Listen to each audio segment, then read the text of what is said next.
বিড়ালের জন্য কাজের বেটা আব্বাস হইতে হইছে। নেন বিড়াল ভাই সাব, আপনার জন্য মাছ আনছি। বোরিং হয়ে গেলাম, কিচ্ছু করার নাই। মাছ খেতে খেতে একেবারে অবস্থা কাহিল হয়ে গিয়েছে। মাছের প্রতি আমার অরুচি চলে এসেছে। না, কিচ্ছু করার নাই ভাই, এইটাই খাইতে হবে। বড়লোক বিড়াল হয়েও বিপদে পড়েছি, সারাক্ষণ মাছ মাংসই খাওয়াচ্ছে শুধু। একটু শাকসবজি হলে বিষয়টা বেশ মাখো মাখো হতো। বেটা বিড়ালের বাচ্চা বিড়াল আমাকে দিয়ে কাজ করাই নিতাছে। আমি হইলাম একটা মানুষ, সম্মানিত মানুষকে দিয়ে সম্মানিত কাজ করাতে হয়।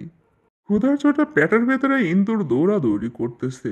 দেখি যদি কোনো খাবার দাবার পাওয়া যায় তাহলে চুপি চুপি চুরি করে নিতে হবে। আস্তে আস্তে যাইতে হবে, কোনো রকমের শব্দ করা যাবে না। এই তো একটা মাছের লেজ পাইছি।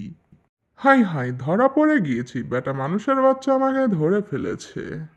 বোকা টম চুরিটাও ঠিকভাবে করতে পারে না। দেখো, সুযোগ বুঝে চুরি করতে হয়। আমার মতো চুরি করা শিখো। কথায় আছে, চুরি বিদ্যা মহাবিদ্যা, যদি না পড়ো ধরা। খাবারটা খেতে বেশ ভালোই লাগলো। হাই হাই, পাগলটা ক্ষেপে গিয়েছে, তাড়াতাড়ি দৌড় লাগাতে হবে। দাঁড়াও চান্দু, যাচ্ছ কোথায়? এক্ষুনি তোমাকে আমি ধরবো। সমস্ত কিছু ভেঙে চুরমার করব প্রয়োজনে, তারপরে তোমাকেই ধরবো আমি। হাই হাই, পাগলটা দেখি সত্যি সত্যি ক্ষেপে গিয়েছে, তাড়াতাড়ি দৌড় লাগাইতে হবে। এরে, আমাকে কি চোর কে মনে হয় নাকি? গোল গোল ঘুরিয়ে চলে গেল হতচ্ছাড়া। রাস্তা খুঁজে পাচ্ছি না, কোন দিকে যাব? এই তো টেবিল পাওয়া গেছে, টেবিলের উপর দিয়ে দৌড়াইয়া পালাইতে হবে। তুমি টেবিল কেন, তুমি রেলগাড়ির উপরে উঠলেও আমি তোমাকে ধরবো। বাহ, বেশ ভালোই লাগছে। বিড়ালটা কি সুন্দর ইঁদুর ধরছে, বিষয়টা এনজয় করার মতো। এই তো এক্ষুনি তোমাকে ধরে ফেলবো চান্দু। এই নাও। আয় হায়, মুখ থুবড়ে পড়ে গিয়েছি। আউস, বড্ড জোরে লেগেছে পাজেটা। তোমাকে তো আজকে কোনোভাবে ছাড়বো না। হাই হাই, বিড়ালটা তো দেখতে একেবারে আমার মতো। মনে হচ্ছে মেলায় হারিয়ে যাওয়া আমার জুমুস ভাই তুমি। তোমাকে আমার অনেক ভালো লাগছে, সেই জন্য আমার লাইফটা আমি তোমাকে দিতে চাই, আর তোমার লাইফটা আমি নিজে নিয়ে নিতে চাই। এখন থেকে তুমি কোটিপতি বিড়াল। হাই হাই, বেটা বোকা বিড়াল বলে কি আমাকে কোটিপতি বিড়াল বানাতে চায়। তুমি বুঝবা না। তুমি আর কিছুদিন কোটিপতি বিড়াল হয়ে থাকলে তখন বুঝতে পারবা। বোরিং একটা জীবন, কোনো কিছুই ভালো লাগে না আমার। হাই হাই, এ তো দেখি মেঘনা চাইতে বৃষ্টি পাওয়ার মতো অবস্থা। আমারও অনেক দিনের ইচ্ছা ছিল আমি বড়লোক হয়ে জীবন যাপন করব। এবার দেখি সেই ইচ্ছাটা আমার পূরণ হচ্ছে কোনো কষ্ট ছাড়াই।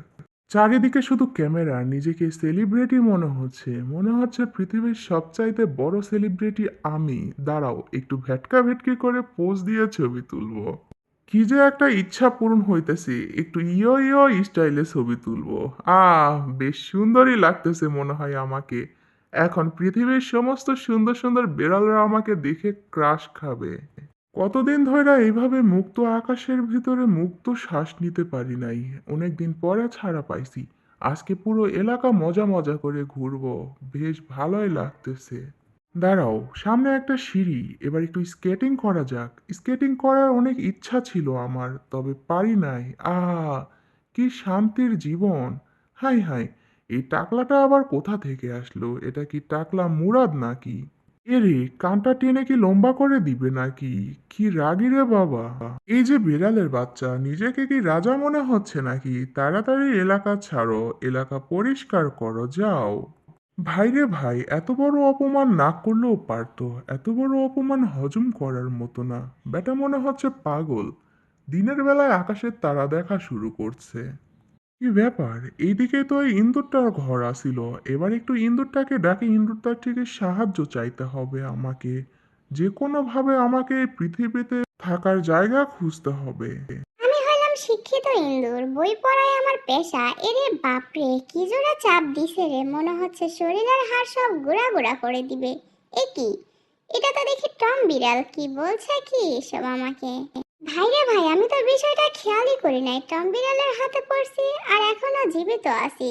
তার মানে এটা টম বিড়াল নয়, এটা টম বিড়ালের ফটোকপি। ব্যাপারটা তো দেখি বেশ ভাবনার, একটু ভালোভাবে ভেবে চিন্তে দেখতে হবে। আ এই তো চিজ পেয়ে গিয়েছি। চিজ পাইলে আমার ভাবনা চিন্তা দ্বিগুণ বাড়ে যায়। কি মজার চিজ! চিজের চাইতে মজার কোনো খাবার হতেই পারে না। চিজের সমুদ্রে আমি বহন করছি। ইন্দুর মহাশয়, আপনার জন্য অনেক অনেক চিজ আনছি, প্রয়োজন পড়লে আরও চিজ দিব। দয়া করে আমার থাকার জন্য একটা জায়গা দেন।